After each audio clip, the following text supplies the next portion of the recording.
Hi everyone, welcome to Bible Reading with Ariel. Today we are reading Proverbs chapter 18. Through desire a man, having separated himself, seeks and intermeddles with all wisdom. A fool has no delight in understanding, but that his heart may discover itself. When the wicked comes, then comes also contempt, and with dishonor comes reproach. The words of a man's mouth are as deep waters, and the wellspring of wisdom as a flowing brook. It is not good to accept the person of the wicked, to overthrow the righteous in judgment. A fool's lips enter into contention, and his mouth calls for strokes. A fool's mouth is his destruction, and his lips are the snare of his soul. The words of a talebearer are as wounds, and they go down into the innermost parts of the belly. He also that is slothful in his work is brother to him that is a great waster. The name of the Lord is a strong tower. The righteous runs into it and is safe. The rich man's wealth is his strong city, and as a high wall in his own conceit. Before destruction, the heart of a man is haughty, and before honor is humility. He that answers a matter before he hears it, it is folly and shame to him. The spirit of a man will sustain his infirmity, but a wounded spirit who can bear? The heart of the prudent gets knowledge, and the ear of the wise seeks knowledge. A man's gift makes room for him, and brings him before great men. He that is first in his own cause seems just, but his neighbor comes and searches him.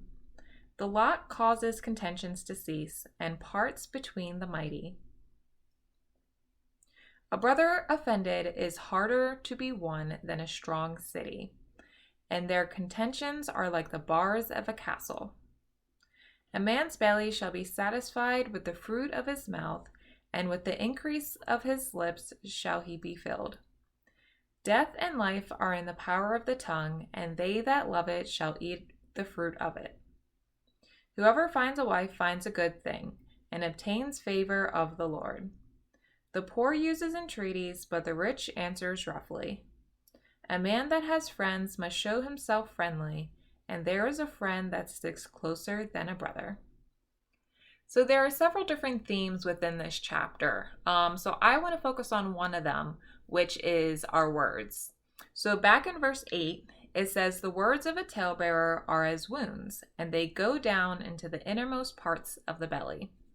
So a talebearer is a murmurer, a whisperer, backbiter, slanderer, basically gossip.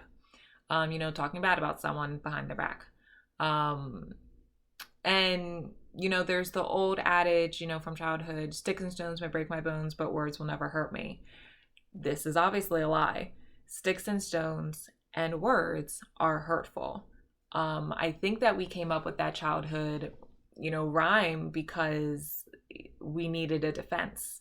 We wanted to convince ourselves that what someone was saying wasn't hurting us. And, we end up learning to put up walls. We end up shutting off our emotions. And so all this goes back to the power of words that the Lord really just wants us to understand. So I'm going to go back and read a couple more verses that are above it, 4, 6, and 7, where it says, the words of a man's mouth are as deep waters. And then in 6, a fool's lips enter into contention, and his mouth calls forth strokes.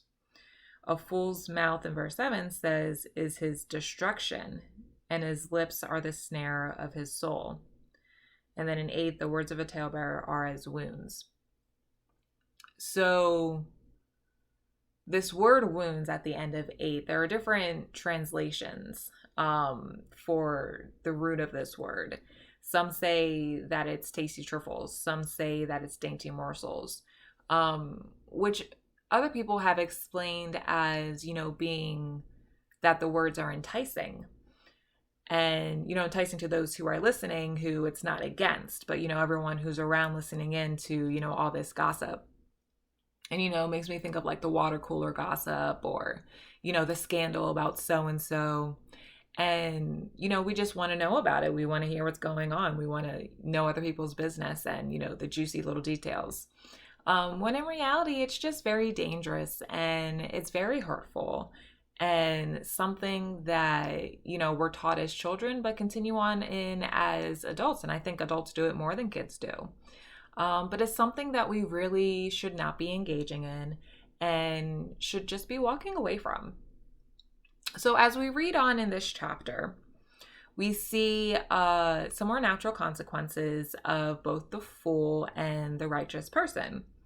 And so in verse 21, it says, "Death and life are in the power of the tongue, and they that love it eat the fruits of it." So, it's pretty obvious what it's saying. Those who love death will eat of its fruits. Those who love life will eat of those fruits. And it's also getting across that both have great power. And whichever you desire, that you will have. So then the question becomes, what do you really desire? Life or death? And what is coming out of your mouth? What are you hearing? What are you seeing? What are you allowing, into your mind and into your heart? So that's all I have for that chapter, chapter 18. I would like to end by encouraging you all to just take some time to really consider your words and how they've impacted not only others, but yourself. We're on this earth to love and support each other, and I hope you are encouraged. So have a great day. Bye, everyone.